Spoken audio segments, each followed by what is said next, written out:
commencer, j'aimerais bien que vous me... Les quads neufs en capillaire. Oui, c'est les quads neufs, mais moi j'aimerais bien savoir qu'est-ce que vous voudriez pour la prochaine session, Inch'Allah.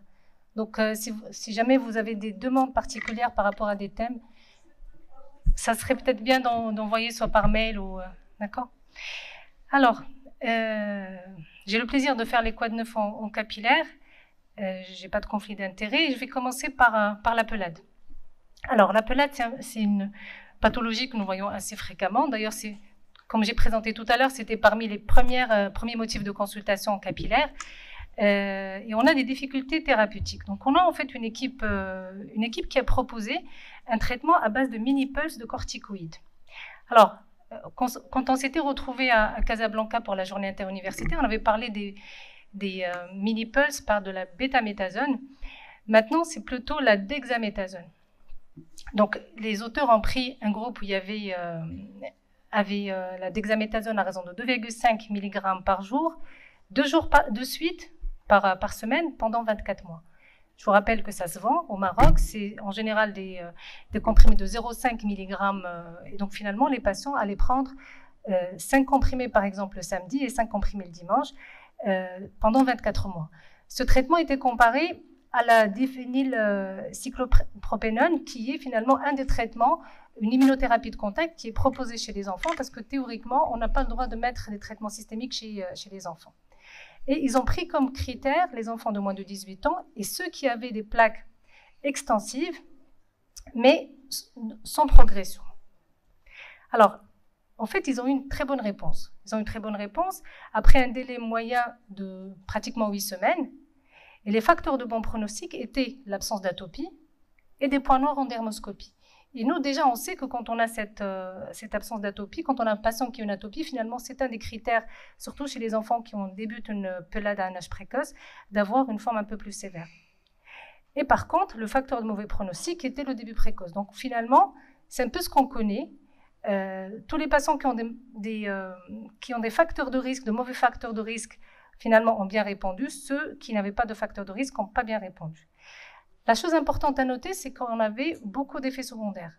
50% des enfants avaient des effets secondaires, soit un type de prise de poids, soit une augmentation de l'appétit, une gastrite, ou bien des signes en faveur avec un hypercorticisme, notamment une hypertrichose et un fascisme lunaire. Alors, par contre, chez l'adulte, la même équipe a pris le même traitement. Elle a essayé de l'appliquer chez l'adulte. L'adulte qui avait une pelade extensive. Ils ont pris des malades difficiles, c'est-à-dire les pelades décalvantes totales, les pelades universelles. La dose était différente, elle était de 0,1 mg par kilo par jour. Pareil, c'était 2 jours par semaine pendant 24 semaines. Excusez-moi. La dose moyenne était de pratiquement 7 mg et le P était significatif entre la diminution du score de sévérité et les patients avec une pelade universelle, les patients avec une atteinte linguale et les patients obèses. Donc tous ceux qui avaient ces pathologies-là, c'était surtout ceux qui se sont améliorés. Par contre, dès qu'on arrête le traitement, 4 mois après, comme pour les autres traitements, il y a 60% de récidive. Pareil, les effets secondaires étaient nombreux, notamment l'ostéoporose et le diabète. Donc, c'est peut-être quelque chose qu'on pourrait garder en tête, des bolus, parce qu'on va voir des malades à qui on va proposer plusieurs traitements, mais des bolus de dexaméthasone, c'est finalement un traitement peut-être à retenir. Alors, les anti-JAK, on ne peut pas parler de pelade sans parler d'anti-JAK, d'autant plus qu'il y a eu plusieurs médicaments qui ont été approuvés par la FDA. Maintenant, il y en a 2. On sait par exemple que le baricitinib 4 mg était plus efficace par rapport au placebo, qu'on a des effets secondaires, que les effets secondaires étaient surtout l'acné, les infections des voies aériennes supérieures, les infections urinaires, et qu'on se pose toujours le problème par rapport à la durée du traitement et par rapport au prix, et surtout par rapport aux effets secondaires. Donc, il y a une étude à laquelle a participé Madame Pieraccini. Ils ont pris une revue de la littérature sur pratiquement 1800 ou 1700 patients traités par 6 anti-JAK. Donc, les effets connus, qui étaient les effets lipidiques, infectieux, néoplasiques, thromboemboliques, ont été retrouvés, mais avec des fréquences moins importantes. Mais par contre, ils ont noté la présence d'effets moins connus, qui étaient plutôt les effets cardiaques. Mais globalement, ces traitements étaient bien tolérés, avec des effets secondaires qui étaient finalement moins importants par rapport au placebo. dans les études contrôlées, et que même si on propose les anti-JAK par voie locale, quoiqu'ils sont moins efficaces pour les pelades, ils vont entraîner des effets secondaires, notamment l'irritation et les folliculites.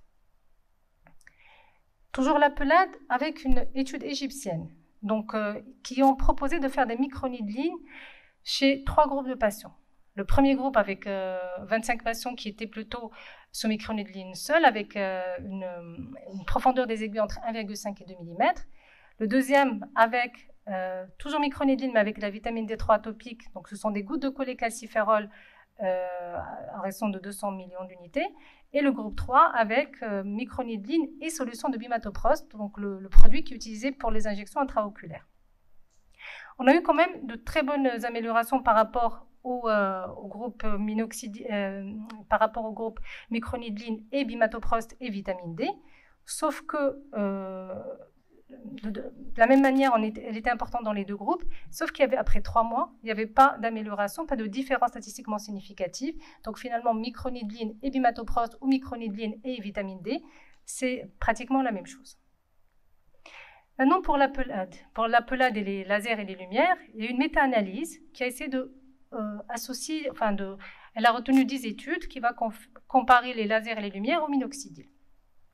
Donc, ce qu'ils disent dans l'article, c'est que si on veut diminuer le score de sévérité, donc avoir une bonne repousse, il faut faire un laser Herbiomiag avec le minoxidil, parce que ça marche mieux vis-à-vis du minoxidil seul. Si on veut augmenter la réponse au minoxidil, à ce moment-là, on va utiliser un laser CO2, un Herbiomiag ou les ultraviolets B. Si par contre, on veut maintenir l'effet sur une durée, et peut-être une durée même d'1 an, ça serait peut-être bien d'avoir recours au laser Herbiomiag, le CO2 et pareil les UVB. Et globalement, il n'y avait pas d'effet secondaire, il y avait très peu de malades qui n'ont pas suivi le protocole. Maintenant, un petit mot sur le minoxidil oral. On en a parlé tout à l'heure par rapport à l'AG pédiatrique. On en a parlé aussi pour l'AG. Les malades viennent demander maintenant le minoxidil oral. Il faut savoir qu'en Australie, il y a Sinclair qui utilise un traitement par voie sublinguale. Et ce traitement-là, qui reste relativement assez cher et qui doit être préparé en pharmacie, permet de donner moins d'effets secondaires parce qu'il va faire un bypass par rapport au métabolisme hépatique. Mais sauf que c'est un traitement qui est utilisé largement pas largement, en tout cas utilisé assez facilement par les auteurs chez les enfants de moins de 12 ans. C'est dominé par les pelades, par les syndromes des cheveux anagènes caducs, par l'AG, le syndrome des cheveux anagènes courts et la trichotillomanie. Donc, il commence en général la dose de début du traitement par une dose de 0,1 mg par jour et il augmente progressivement jusqu'à atteindre une dose qui ressemble un peu à la dose de l'adulte qui est 1,8 mg par jour. Les effets secondaires restent les mêmes, hypertrichose du visage, une hypotension orthostatique et les céphalées. Toujours ce même minoxidil, parfois quand on le prescrit, on arrive à un moment où on n'a pas beaucoup d'effets. Donc on va essayer d'augmenter la dose. Alors, en général, on parle de minoxidil dose faible quand on va traiter les pathologies capillaires, quand on utilise une dose qui est inférieure à 5 mg, sachant que les doses antihypertensives sont de 10 mg par jour. Il faut savoir que chaque fois qu'on augmente d'1 milligramme, les auteurs dans cet article ont trouvé qu'il y avait une association significative avec l'augmentation du nombre de cheveux, leur épaisseur, mais surtout avec l'hypertrichose.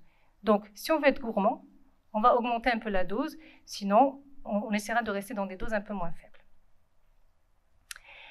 Maintenant, un petit mot sur les effluviums télogènes. Alors, les effluviums télogènes, on a tous vu énormément avec le Covid. Il y a ces auteurs, quoique c'est un article qui n'est pas très convaincant, parlent d'un signe trichoscopique qui nous permet de faire un diagnostic rétrospectif de tout ce qui est Covid, de tout ce qui est effluvium télogène post-Covid.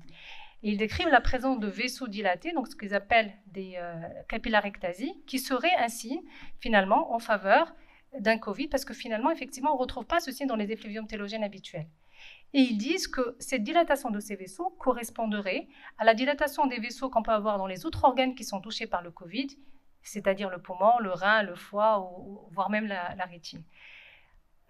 L'article n'est pas très convaincant parce qu'il ne donne pas le nombre de malades, il ne donne pas le délai d'apparition et de disparition. Est-ce que ça reste au niveau du cuir chevelu ou pas?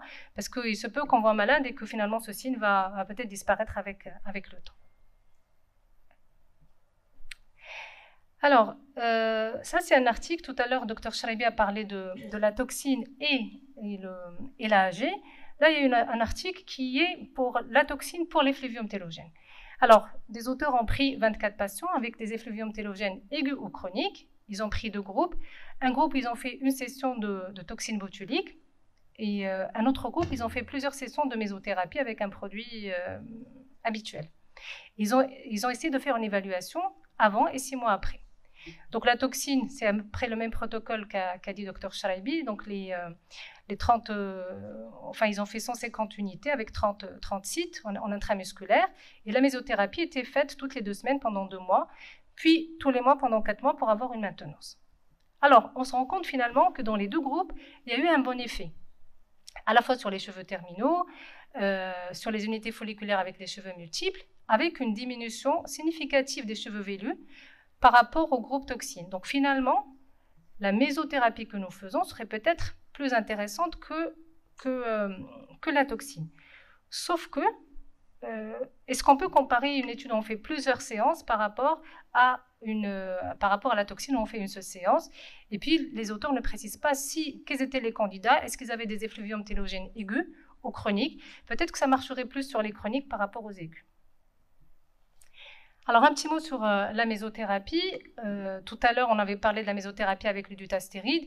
Ça, c'est une étude qui est la plus utilisée, enfin, c'est la technique qui est la plus utilisée maintenant. On injecte en intradermique avec une aiguille de 30 gauges toutes les 2 cm à raison d'une séance par mois, voire tous les 3 mois. En association avec le minoxidil, et finalement, on trouve qu'il y a une amélioration significative au niveau du vertex. Et tout à l'heure, Mme Piracini nous a dit peut-être qu'il faut réserver ça pour des AG plutôt localisés. Mais une revue de la littérature a par contre utilisé des protocoles, elle a fait la synthèse des études. Il y avait des études où ils avaient utilisé le dutastéride à des doses assez variables, avec une administration hebdomadaire, bimensuelle et mensuelle. L'efficacité était très bonne, mais les effets secondaires étaient surtout la douleur, et on sait que c'est un produit qui fait très mal aux patients quand on fait l'injection. La mésothérapie peut aussi se faire avec le minoxidil en solution de 0,5 et de 2 mg, de 2%, qui est administré de manière hebdomadaire ou mensuelle, avec une bonne amélioration et toujours avec la douleur. Et quand ils font la synthèse de toutes les mésothérapies qui peuvent être faites, que ce soit avec la toxine, le dutastéride, les facteurs de croissance, minoxidil et les cellules souches et tout ça, donc ils se retrouvent avec finalement une meilleure efficacité avec le minoxidil, une meilleure efficacité avec la mésothérapie avec les polypeptides et avec les facteurs de croissance et le dutastéride. Après, divers, c'est des trucs que j'ai trouvé intéressants, en tout cas à connaître. Les exosomes, on va voir de plus en plus maintenant d'articles sur ça. Ce sont des petites vésicules extracellulaires qui peuvent être utilisées dans plusieurs pathologies, mais notamment dans le cycle pilaire. Le mécanisme est inconnu, mais ça provient des cellules souches adipeuses ou des cellules de la papille dermique. Ils ont été utilisés de manière topique chez 39 patients avec une AG, avec une très bonne tolérance et un très bon résultat. Un petit mot sur la toxine et sa participation à traiter les cicatrices et les plaies parce qu'elle va améliorer l'ischémie et l'hypoxie chez cette patiente par exemple qui a eu une occlusion vasculaire après des injections des temps par l'acide hyaluronique. Alors, et je vais finir sur ça. C'est une technique qui est utilisée par les tatoueurs. Ça s'appelle la MMP. C'est un peu en portugais.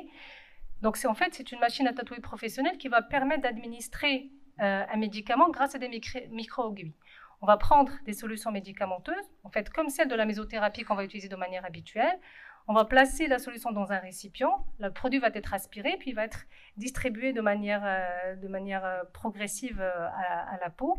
On peut orienter la vitesse et orienter la profondeur des aiguilles. Ça a l'avantage d'utiliser moins de volume par rapport aux injections intralésionnelles, de réduire les pertes du produit avec moins d'effets secondaires locaux et une meilleure précision. Et ça ressemble un peu à ça. Donc peut-être que peut-être qu'on ira acheter un produit pour tatouage, pour faire la mésothérapie pour nos malades. Et là, ça a été utilisé chez des patients qui ont une pelade avec une bonne amélioration alors qu'ils avaient résisté à plusieurs traitements. Je vous remercie.